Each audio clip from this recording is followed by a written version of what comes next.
কি বিসিএফ আপনি আইডি থেকে জানতে চেয়েছেন ওযু অবস্থায় মুখে ক্রিম লাগালে ওযু ভেঙে যাবে কিনা। মিজানুর রহমান আপনি জানতে চেয়েছেন স্বামী যদি খারাপ হয়, শারীরিক মানসিক আর্থিক নির্যাতন করে, তাহলে স্ত্রী কি প্রচলিত আইন অনুযায়ী স্বামীকে তালাক দিতে পারবে।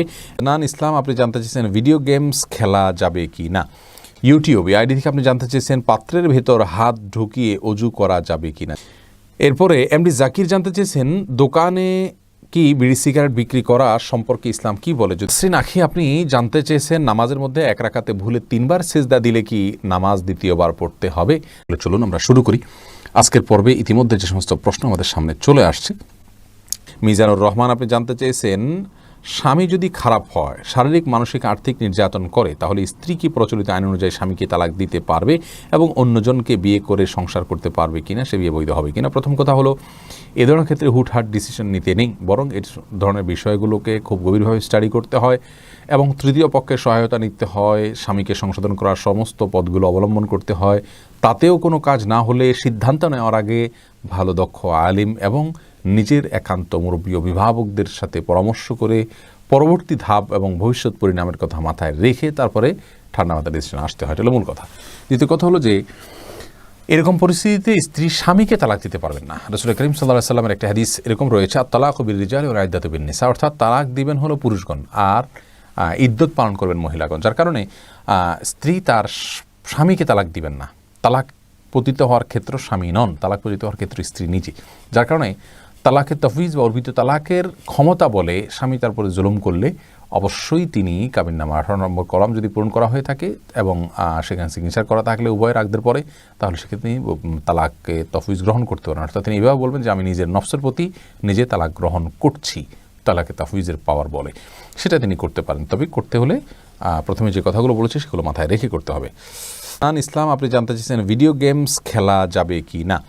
ভিডিও গেমস খেলা যাবে না। ভিডিও গেমস সময় অপচয় করে, সময় নষ্ট করে এবং এখানে এটা কোনো সুস্থ বিনোদনের কোনো জায়গা নয় এবং এগুলো একজন মানুষের মধ্যে আসক্তি তৈরি করে, নামাজ সহ অন্যান্য ইবাদতকে নষ্ট করে দেয় এবং সর্বোপরি সেগুলোতে মারামারি কাটাকাটি সহ বাজে জিনিসের উপস্থিতি থাকে বেশিরভাগ। অনেকগুলো কারণ রয়েছে, একটি কারণ শুধু না, সবগুলো কারণকে সামনে রাখলে ভিডিও গেমস খেলা মুসলমানের জন্য জায়েজ নয়।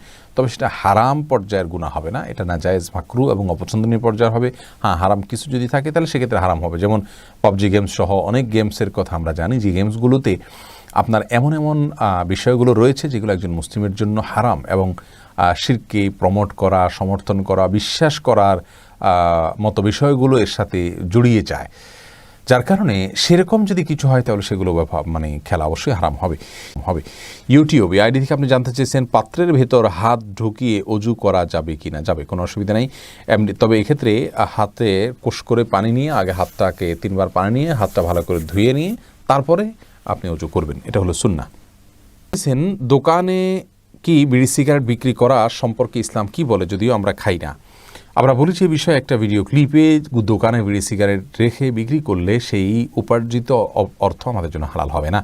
যদি কেউ দোকানে বিড়ি সিগারেট না রেখে দোকানদারি করতে পারেন সেটা হবে সবচেয়ে ভালো। আর যদি এটা না রেখে তিনি তা কোনো উপায় না থাকে তাহলে সেক্ষেত্রে এইটার উপার্জনের টাকাটাকে তিনি আলাদা করে রাখবেন, সেটা তিনি ভক্ষণ করবেন না এবং সেটা তিনি দান করে দিবেন সওয়াবে নিয়ত করা ছাড়া। মোকসেদ আলী জানতে চেয়েছেন মেয়েরা কি চুল বেঁধে নামাজ পড়বে নাকি চুল খুলে পড়বে।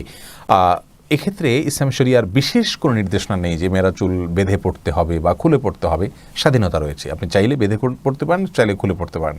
হ্যাঁ, যে বিষয়টা আপনার খেয়াল করতে হবে তা হলো আপনার চুল যেন প্রদর্শিত না হয়, সে যেন ঢাকা থাকে কাপড় চোপড় কোনো কিছু দিয়ে, বাস এটা আপনাকে লক্ষ্য রাখতে হবে।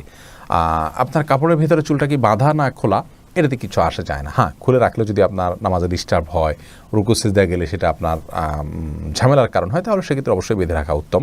কিন্তু বাঁধা খোলার জন্য আলাদা কোনো নির্দেশনা ইসলামে নাই, ঢেকে রাখাটা হলো মৌলিক নির্দেশনা।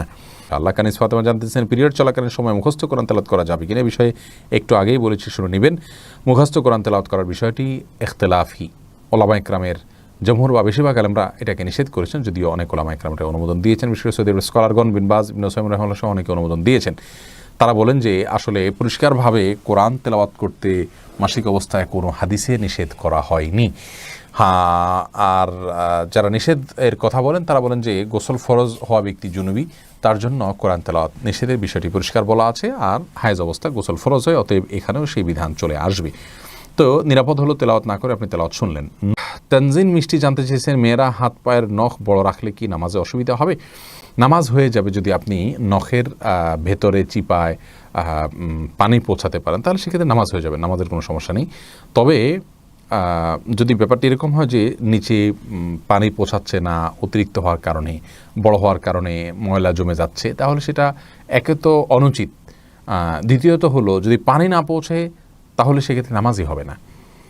যেমন নখ যদি বের হয়ে থাকে তাহলে তলার অংশতে পানি পৌঁছাইতে হবে, কারণ বাইর হয়ে আসে, ওইটা আপনার দৃশ্যমান অংশ হয়ে গেল, অতএব ওখানে পানি পৌঁছাইতে হবে, বিধায় সেখানে আপনাকে পানি পৌঁছাটা নিশ্চিত করতে হবে। যদি করেন তাহলে সেক্ষেত্রে নামাজ হয়ে যাবে, কিন্তু এরকম করাটা অনুচিত। ফেরদাউস আনিস আপনি জানতে চেয়েছেন, আমার স্ত্রী রাগ বা ঝগড়ার সময় বারবার তালাক চায়, আমার 2 মেয়ে, আমার করণীয় কি? যে মেয়ে তালাক চায় স্বামীর কাছে বারবার, রাসূল করিম সাল্লাল্লাহু আলাইহি ওয়াসাল্লামের হাদিস থেকে জানা যায় তার প্রতি আল্লাহর বা ফেরেশতাদের অভিশাপ নাজিল হয়। যার কারণে এটা মনে রাখতে হবে যে এটা খুব জঘন্য একটি ভুল। এই ভুল থেকে বেঁচে থাকার জন্য আপনার তাকে উৎসাহ দিতে হবে, তাকে প্রেরণা দিতে হবে, তাকে বোঝাতে হবে। আল্লাহ রাব্বুল আলামিন হেফাজত করুন। আপনি তাকে বোঝাবেন, তাকে সংশোধন করার চেষ্টা করবেন, এবং তালাক চাওয়া যে কত জঘন্য অপরাধ, গুনাহের কথা, সেটা তাকে বোঝানোর চেষ্টা করুন, আর সবর করবেন ইনশাআল্লাহ বিদিল্লাহ। ইফতেখারুল ইসলাম মাহদি আপনি জানতেছেন, মেয়েদের কতটুকু এলেম শেখানো জরুরি? মেয়েদের হোক আর ছেলেদের হোক, সবার জন্য এলেম শেখার মাত্রাটা কিন্তু সমান। সেটা হলো তিনি যতটুকু তার প্রয়োজন ততটুকু তার এলেম শেখা প্রয়োজন, ফরজ তার জন্য। যেমন কথার কথা, এখন নামাজ পড়বেন তাহলে নামাজের এলেম শিখতে হবে, রোজা রাখতে হবে, রমজান আসছে তাহলে রোজার এলেম শিখতে হবে, তারপরে হজের সময় হজের এলেম শিখতে হবে, বিবাহের সময় বিবাহের এলেম শিখতে হবে। যখন যে বিষয়ের মুখোমুখি আপনি হবেন তখন সে বিষয়ের এলেম আপনাকে অর্জন করতে হবে। আপনি আইডি থেকে জানতে চেয়েছেন, অজু অবস্থায় মুখে ক্রিম লাগালে অজু ভেঙে যাবে কিনা? না ভাঙবে না, এমন তো সালাত আদায় করলে হবে কিনা? হয়ে যাবে। নাসরিন আখি আপনি জানতে চেয়েছেন, নামাজের মধ্যে 1 রাকাতে ভুলে 3 বার সিজদা দিলে কি নামাজ দ্বিতীয়বার পড়তে হবে? নামাজের মধ্যে 1 রাকাতে ভুলে 3 বার সিজদা দিলে আপনাকে শেষে সিজদা সহু করলে নামাজ হয়ে যাবে ইনশাআল্লাহ।